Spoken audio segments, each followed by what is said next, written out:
How do you fancy a mid-2000s South Korean-made MMORPG, poorly translated into English, set in 18th century Central Europe, where you control a family of French aristocracy journeying through a Baroque industrial Renaissance America populated with Italian NPCs, set to a mixture of French classical and German house and techno music. Also, the title's in Spanish and translates to Pomegranate Sword, and 2 hours in, there's a quest where you beat a child into adoption. Strap in, we're playing Granado Espada. Welcome, I'm Josh Stripe-Hayes and this is Worst MMO Ever, a series where I play every MMO I can find in a journey to find the worst. Drop a like on the video or sub to the channel for more MMO stuff, ring the bell for all the future notifications. And as usual, a massive thank you to all the supporters on Patreon and Twitch who keep the channel alive. More on how you can support at the end. For now, let's begin. Today we are playing Granado Espada, which sounds like something Harry Potter would order at Starbucks. It's actually one of the higher rated MMOs on Steam with more positive reviews than most, so I had high hopes going in, but don't worry, they were quickly dashed when I saw the start game text spilling over the edge of the button graphic. I've played a few bad MMOs now, and this tiny design choice, while not important by itself, is indicative. It's a telltale sign of a lack of care or polish in a game. So entirely off this badly placed text, I'm going to predict there will be no care for the new player experience. Game launches, dime store Yennefer, and so much tightly held side boob that top is probably painted on. So launch the game, and first off you create your family name. You see, the gimmick in Granado Barbado is you don't control one character, you control three, your family. We'll see exactly how that works later because it's like a really bad Dragon Age. This is also our first time hearing the background music, and when I said French aristocracy, I mean it, because you create your character to this.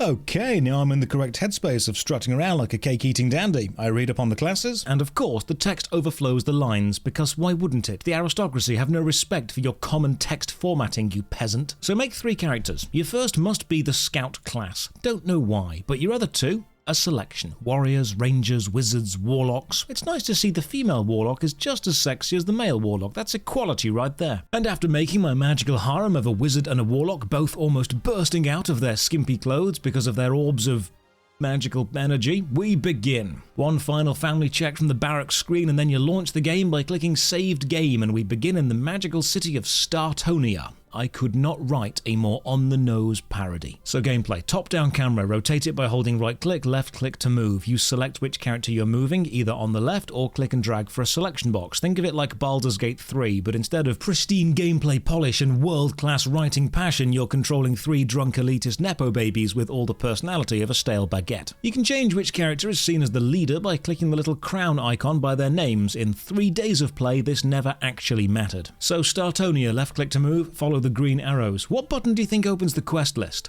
That's right, Alt plus A. Okay, so we need to discuss this. Granespa Ebespa has a keybind problem. Whoever decided on the default keybinds either has 15 fingers or didn't realize that when you're designing you don't actually need to use the Alt or Control key for everything if you don't want to. You'll see what I mean later. Left click on NPCs to talk to them. No voiceovers, just text, and eventually we meet Nunez. Well, we meet his stomach and the tip of his sword. I did not make a short character. This is just the default height that you look at NPCs from. You cannot look up in chats. He gives me 3 30-day medals to boost my characters, and the first challenge is to equip them. What do you think the open inventory button is? That's right, Alt plus E, but also not quite, because that just opens the leader's inventory. To open the other 2 characters, you must manually click their open inventory button. To equip things, you must drag items from whoever has them in their inventory to one of the character's equip item slots. But this can also be a challenge because opening each character's equipped item slots starts with the text box overlapping the profiles, and you must unlock the text box, move the text box to get access to the right buttons. Then you must drag the item from whoever has it in the inventory to whichever of the 21 equipable slots, and if it's the wrong slot, it doesn't automatically snap to the right slot, it just says, whoops, try again. Also, good luck if you want to see item stats before equipping them, because as we'll see later, that doesn't work. Equip the 3 medals, get given a soldier card. When you make a new family, you can use these cards to unlock new classes. We then get teleported to Rido City. We're sent to talk to Selinden and the Pioneer support crew, because we are a pioneer, a wandering adventurer. Teleporting around is something you'll do a lot lot. I try to change the graphics because it's a good signifier of gameplay build quality if you can change lots of graphical options and the game doesn't crash. Good news and bad news. The good news is, no matter what options I change, you cannot make it crash. The bad news is, this is because changing the graphics in-game does nothing. Even though there is a confirm choices button, it's grayed out and you cannot ever click it, no matter how much you change. You can only change things from the launcher before you launch the game. I must also point out that when playing this in windowed mode, which is something I do often to make recording easier, it does one thing I absolutely hate, which is blanking out the close window button to the top right. To close the program, you must use the close game from the in-game menu. I do not like it when a program won't let me close it from the window itself. Right, gaming time. The first quest objective is to find the first quest objective. I'm not joking, that is the quest. The music has also switched to this epic instrumental which loops every 30 seconds.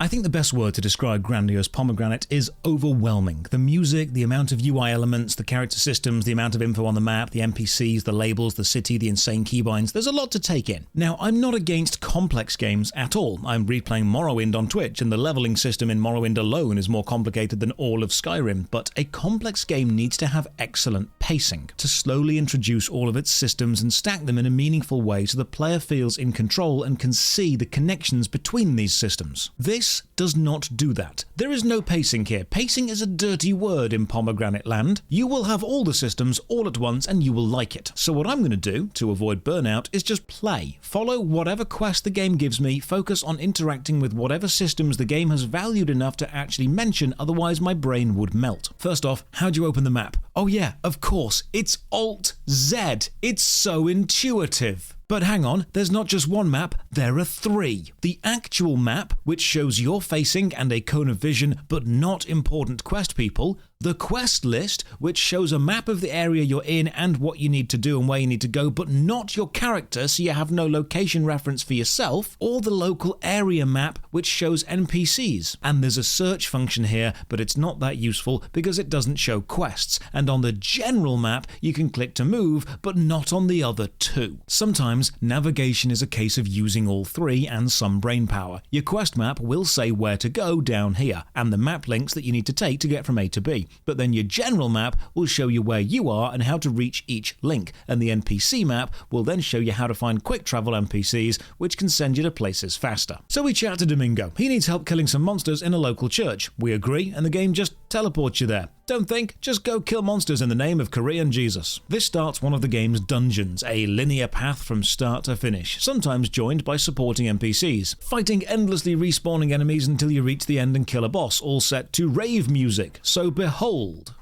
combat.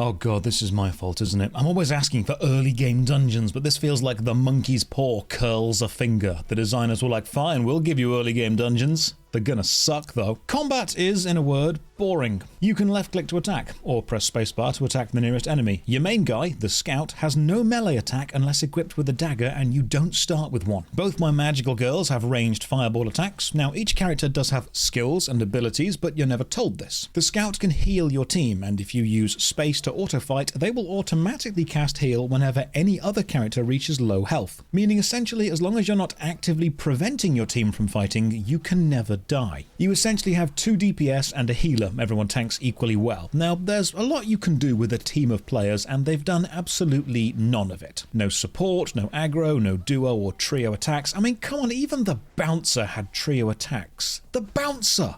The bar is on the floor and you still didn't make it over it. Positioning doesn't matter. I've equipped nothing beyond the overpowered free 30-day medals you get, and eventually I kill a demon on a bridge. Who is the demon? What do they want? Don't know. Throw some French fireballs at it, fires the missiles, and then return to town automatically. Domingo signs some papers, and now we're fully fledged pioneers. We have the city's blessing to go and kill more demons and listen to more rave music. So Sir Lyndon gives us 5 new quests. Each of them is basically talk to a system trainer in the city, learn the system, then go and kill more things. So first up, enhancing. Grand Cabbage feels like a game designed by committee, but no one was talking to each other. You know that game where you fold a bit of paper several times over and each person draws a small bit of a monster on it, then passes it on to the next and unfolds it and draws the next bit. Then you unfold the whole paper and the end creature is a random mash of many designs. This feels like that. Yes, it is one complete experience, but nothing works together. No system enhances or promotes another. Every class moves, looks, and feels the same. We speak to a family attribute master trainer and they say, level up your brave stat. But brave isn't a stat, you have to choose intrepidity. To make travel quicker, you can use the warp window, or open the general or quest map and right-click on a quest giver to automatically move there, and despite being told to do this, you're then told you didn't memorize the route, so you can't fast travel via the menu yet, despite being told to do that in the game. Basically, you get a quest, you can see the final zone, and then use the regular map to find where that zone is and work backwards zone to zone to find the connections you need to make. So we run off and we're told to get a buff from the local statue. So we do that, but then I try to warp back because, you know, I've been given the quest and I've met the quest giver before, but then I'm told I can't due to lack of FASO. What is FASO?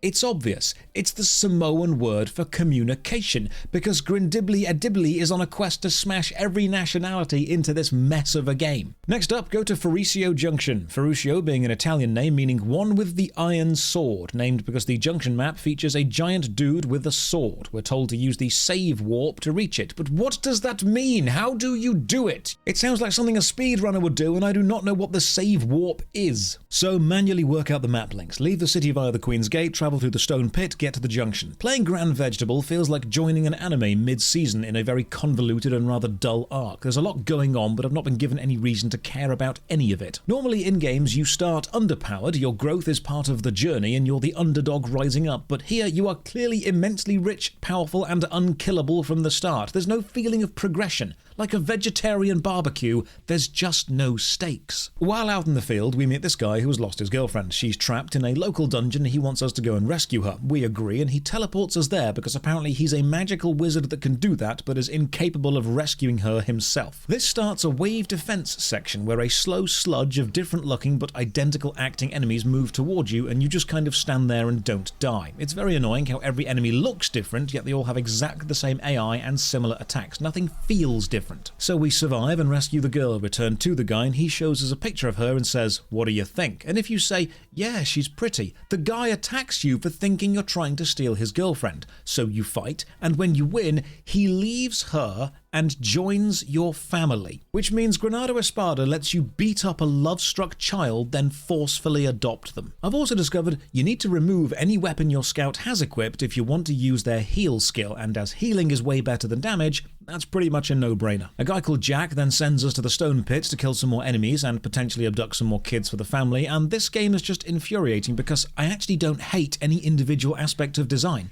I hate how they're put together. If you break this game down into its component parts, each of them is good. Graphics, fine. Sound design. The music is misplaced, but it's high quality. The UI is busy but functional. The 3-character party system isn't a bad design in itself, but it's not explained or used in an interesting way. The equip system is complex and deep, but it's never needed. The quest list is functional enough, but needs you to use 3 windows to get all the information. If you break Granado Espada down into its fundamental systems, each is a very good system. But together, they become a mess because none of them enhance any of the others. Having 3 party members never actually needs you to equip or play them differently. Mechanically, you're just playing a big 3-headed, 6-armed character. The level layouts and locations look fine, but teleporting from A to B means I never connect where I am to where I was. And the emotional depth, which is hinted at with a giant statue, a city, a war, a family feud, never actually results in you making any choices which relate to this. It's like trying to bake a cake by throwing all of the initially correct ingredients into a big bucket, stamping them together and then pouring the resulting sludge onto a tire fire and wondering why your cake neither looks nor tastes like a cake. This is what happens when you let the ideas guy make something. There are indeed a lot of good ideas, but you're missing the invisible but essential design stuff which connects good ideas together and makes them actually work, like pacing,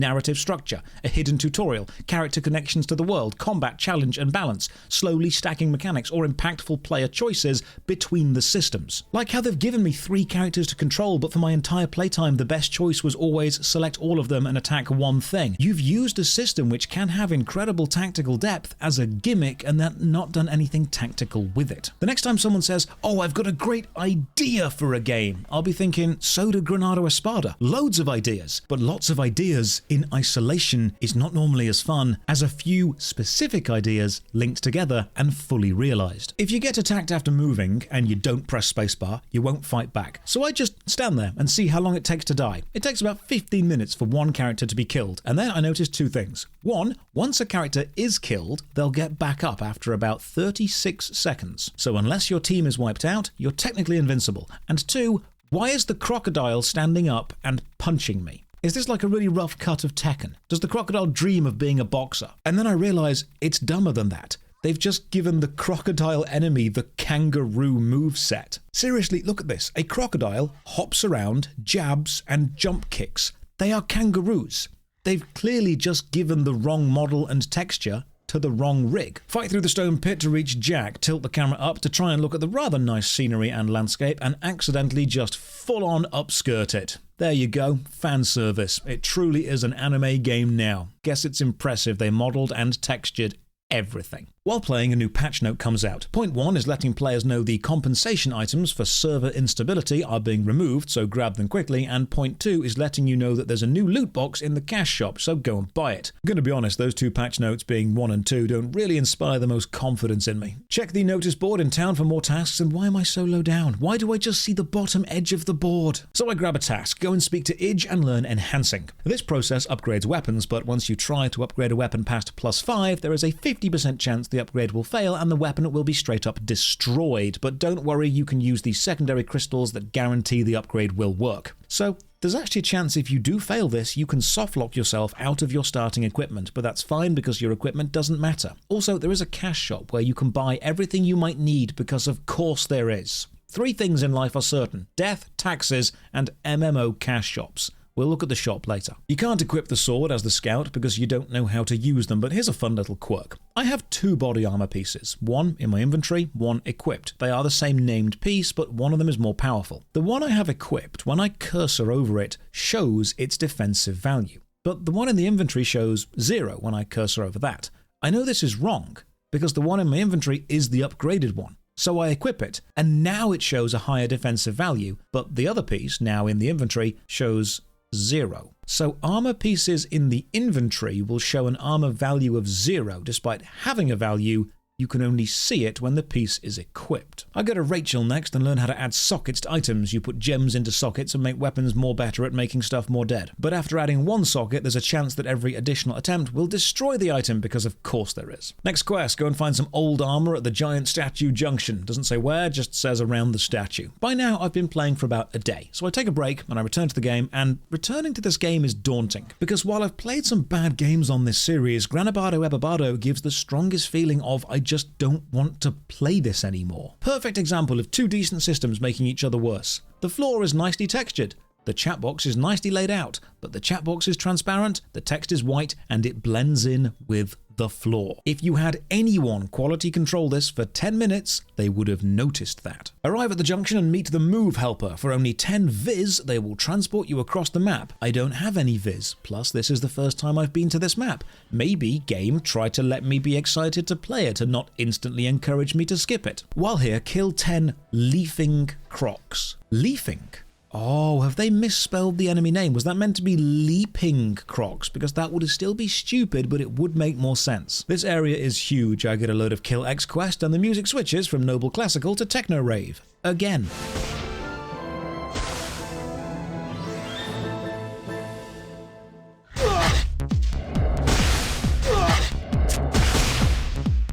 I don't know what vibe Granado Ebadada is going for. Even the screenshots show the armor styles and general ambience being all over the place. Much like the mechanical designs having lots of unrelated systems all kind of pushed close together, the graphical style remains consistent, but the time period or level of technology on display within it is so incredibly wild. Run along and pull a massive enemy group as aggro ranges seem quite big, kill everything, and one enemy drops a rifle, but nobody knows how to use it. Seriously, your class is Scout. Your entire class identity is moving away from the main force and scouting situations out, staying out of enemy range and gathering data, and you're confused by a sword and a rifle, the most common fantasy weapon and the best weapon to let you keep some sort of distance. I'm trying to find this old armor, but I just can't. But then I discover the Info Center, a window full of useful information. What keybind do you think opens the Information Center? That's right. Alt-M. This NPC then says, "My neighbor Dore boasted of having increased her barracks slots. Such a bad girl. Who is Dore?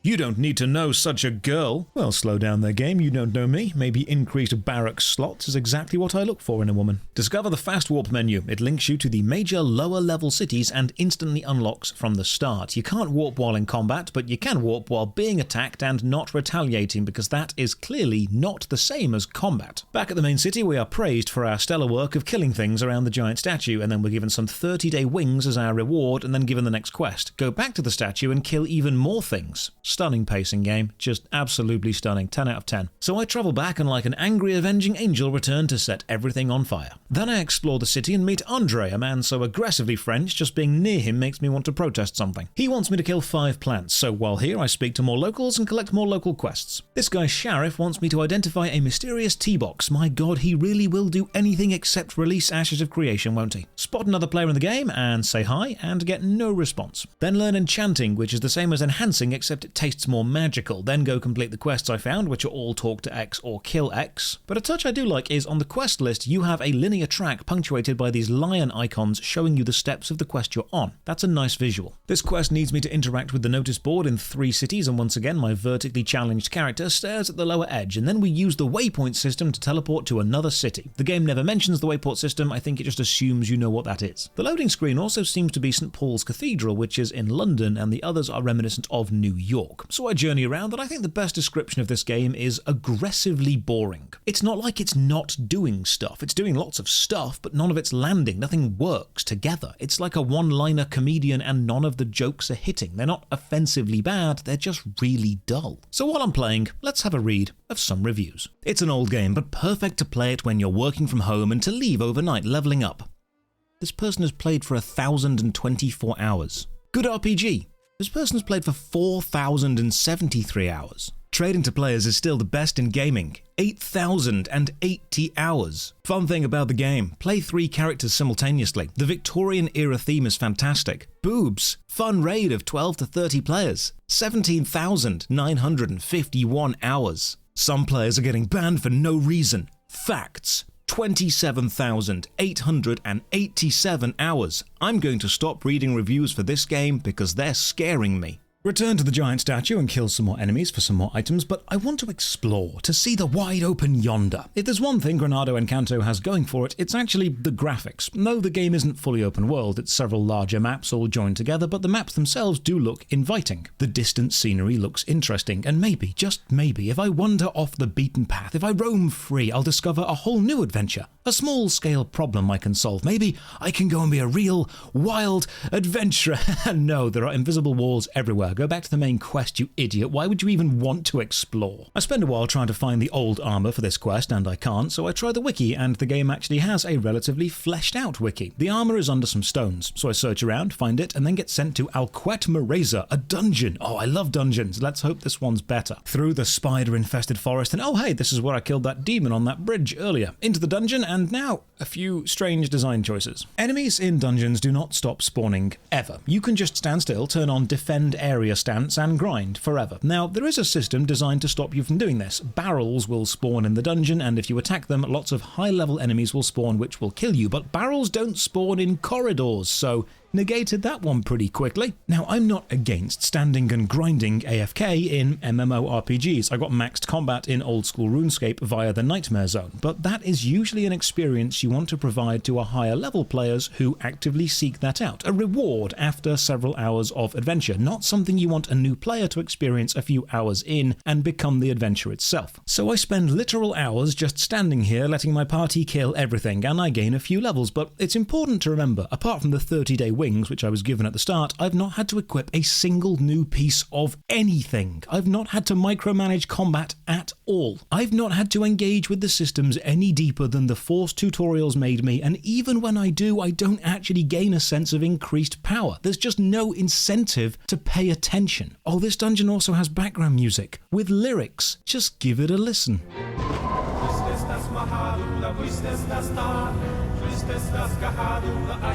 괜찮겠어?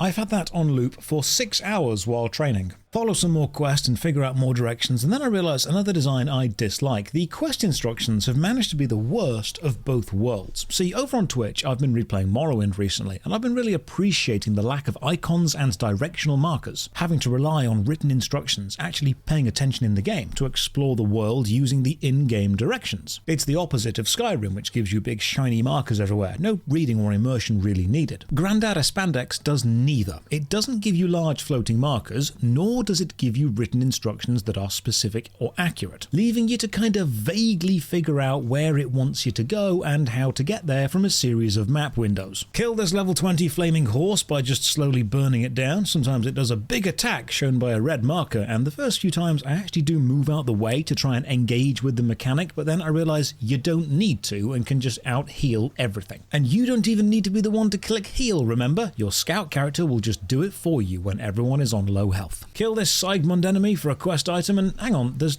2 pop-ups for things that have just appeared, and they use the same artwork of knockoff Yennefer from Temu, but why is the arm different on each pop-up? Are you just slapping different arms onto a single torso and calling it a new character? But hey, one of these pop-ups is a new event, a brand new quest added to the game recently. Maybe I could get involved, go and see the latest and greatest the designers can do. So I follow the vague instructions and go and speak to Anita. She has some absolutely fantastic plot points and also drives the story along. But for some reason, when talking to her, you not only get to see her in game, but also you get this graphic overlay of just her face, which is a really odd style choice. It seems this is a continuation of a story that we've not done, but instead of saying that, it just tells you everything as if you're fully up to speed, name dropping all the NPCs you're meant to already know and care about, and then get told to go to Errol, but you can't. Because to get to Errol, you need to go through the housing district, which is off limits. That means I need to grind first, and honestly, I just don't want to do that. Granado Espada has an interesting gimmick of 3 characters, but it's not fully realised or designed around, at least not for the first 20 hours. The quests are generic kill X or collect X. You're told about these fantastic events without ever seeing them or playing through them, and while the graphics are nice, the eclectic mix of locations and time periods leaves the whole thing feeling rather muddled. The environments are definitely competent, but you quickly learn they're all just closed-in corridors with the illusion of freedom. And while no individual design choice can be pointed at and said bad, none of them interact in a good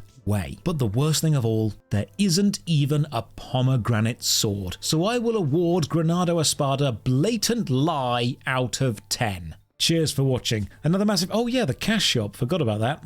It's bad. Pretty much everything you expect if you've seen more than one of these videos before. Spend real money to buy abusively sized packs of proprietary currency, spend that on boost, experience, upgrade items, powerful pets. You know the drill, and you know what? Even though I scoured the shop, I still could not find a Pomegranate Sword. Disappointed, Granado Espada. Disappointed. Okay, now we're done. Cheers for watching. Another massive thank you to all the supporters on Patreon and Twitch who keep the channel alive. You can support from only £1 a month. Check the video description for links to Patreon, Twitch, Twitter, and our Discord. And as always, have a great day.